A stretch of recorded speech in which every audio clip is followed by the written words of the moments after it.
Hello and welcome to something a little different, a little bit of video gaming history.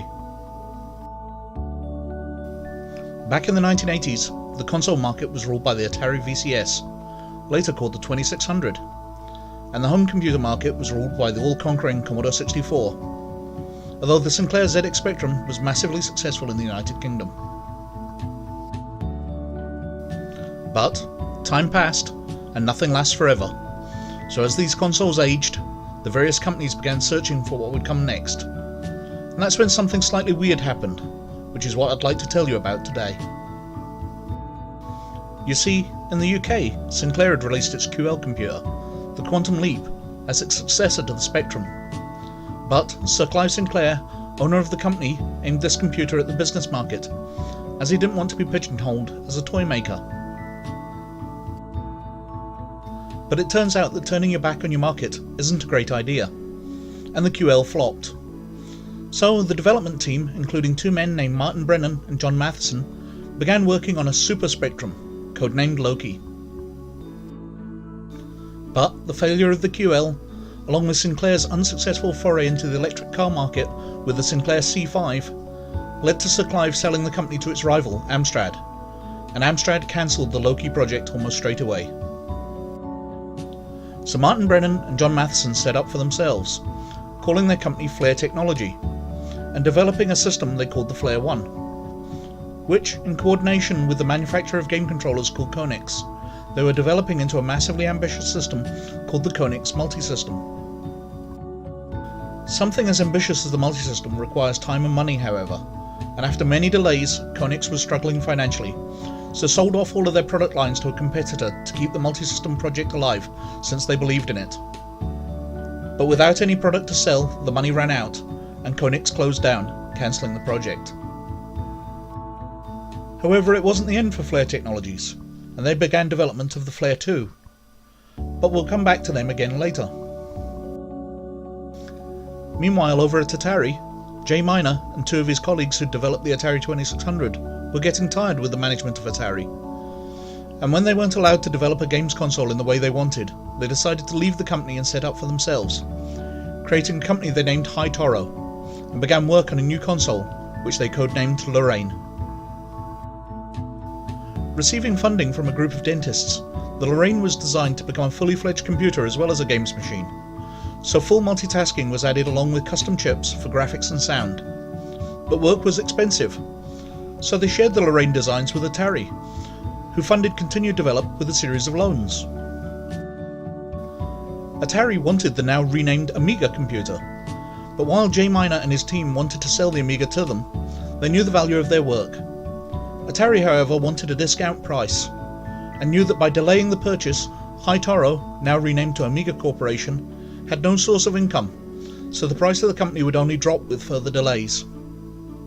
But, once again, we'll come back to the Amiga Corporation later, because we'd better catch up with Commodore.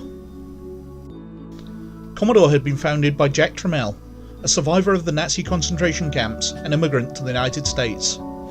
A man with a sharp business sense, he'd built the company up from selling typewriters to a major computer manufacturer, and through the purchase of a chip manufacturer, MOS Technologies, Commodore managed to keep manufacturing costs lower than their rivals, as well as providing key technology which their rivals had to purchase from them, a win-win for the company. But Jack believed in keeping a close hold on the controls of the company, but the funding for the MOS Technologies purchase came from Irving Gold, and the two men often butted heads over the management of Commodore, which came to a head in 1984 when Jack left the company, selling his shares and founding Trammell Technologies. Shiraz Shivji and a number of the team which had developed the Commodore 64 remained loyal to Jack and joined the new company. Back at Atari, things were tough. The 2600 was now getting very old, and the video game crash, caused in part by Atari's E.T. the Extraterrestrial game, amongst many other things, had almost wiped the company out. It had released various consoles and computers after the 2600, but none of them saw the success of the original system. So Warner Brothers, the now owners, were looking for someone with a stack of cash to buy the console and computer division of Atari, which is where Jack comes in, purchasing Atari from Warner Brothers and re-entering the computer market by taking over one of Commodore's rivals. Back at Commodore, they found themselves needing an entrant into the new 16-bit era. The Commodore 64 was getting dated. The MOS Technologies 6502 series of processors, which had been used so heavily in the 80s, were now waning in popularity, and the development team had lost key members along with Jack Tramiel. So they went out and bought a solution, buying Amiga Corporation from out under Atari's nose, repaying the company's debts to Atari, and offering a share price far higher than Atari had ever offered. Jay Miner and his team jumped at the opportunity. Jack, Shiraz and Atari immediately began work on their own 16-bit machine, using the same Motorola 68000 processor as the Amiga, and going from concept to manufacture in less than a year, and beating the now Commodore Amiga to market by a month with the Atari ST. Back at Commodore, not everyone at Amiga was happy with the purchase, or the fact that Commodore planned to move Amiga Corporation's offices closer to their own. So two of the developers, R.J. McCall and Dave Needle, left and joined the game company Epix, developing a handheld games console called the Epix Handy Game. But Epix was struggling financially and came to a deal with Atari to produce and market the console. So when Epix finally collapsed, the project ended up entirely in Atari's hands and was launched as the Atari Lynx. Amusingly enough, since the Amiga and Lynx were similar in design, Atari ended up having to buy Amigas to develop games for their own Lynx. Not wanting to work for Atari again, Needle and McCall would move on to the 3DO company to develop that company's eponymous 3DO console, but that's outside the scope of our current story. So here we are entering the 16-bit era, with many of the people responsible for the Atari 2600 and Atari's success now having created the Amiga and working for Commodore, and many behind the Commodore 64 and Commodore's success having created the ST and working for Atari. But that's not quite the end of our story, because we still haven't returned to Flair Technologies, Martin Brennan and John Matheson, and those behind the ZX Spectrum. Although for much of the late 1980s the console market had been pretty much dead, with everyone buying, playing and using the huge variety of home computers instead, a new challenger had entered the market: Nintendo. Nintendo had offered Atari a chance to license their console, the NES, for the American market, but Atari passed on the deal, seeing the console market as dead. But Nintendo marketed their console at kids, getting it into toy shops, and saw massive success, which revived Atari's interest in the console market.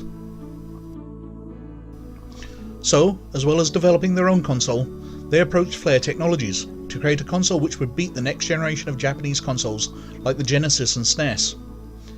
Impressed with what Flair had done towards the development of the Konix multisystem and the power of the Flair 2, Atari purchased Flair Technologies, cancelling their own projects, and released the Flair 2 as the Atari Jaguar. So, we've reached the end of our tale, where the natural successor to the Atari VCS turns out to be the Commodore Amiga and Atari Lynx. The successor to the ZX Spectrum is the Atari Jaguar, and the successor to the venerable Commodore 64 turns out to be the Atari ST. Time wouldn't be kind to any of the companies involved in this tale. Sinclair sold out to Amstrad in 1986, with the Spectrum being repackaged a few times, but no new computers ever designed or released. Atari ceased all computer and console production in 1995, and struggled on as a game publisher until it was purchased by Hasbro in the late 1990s, living on only as the current name of Infogrames, without any real connection to the company of old. And Commodore itself would go bankrupt in 1994, after failing to update the Amiga to keep up with the advance of technology, with its assets, including the ownership of the Amiga, passing on to other companies. The games industry moved on to new wars and rivalries, of PlayStation versus Xbox versus Nintendo, and consoles versus the PC master race. But at least we were left with some wonderful retro consoles, and great old games and memories. And that's my weird little tale, and I hope you've enjoyed hearing it. Please like and subscribe if you like what we're doing, but most of all, look after yourselves. Bye.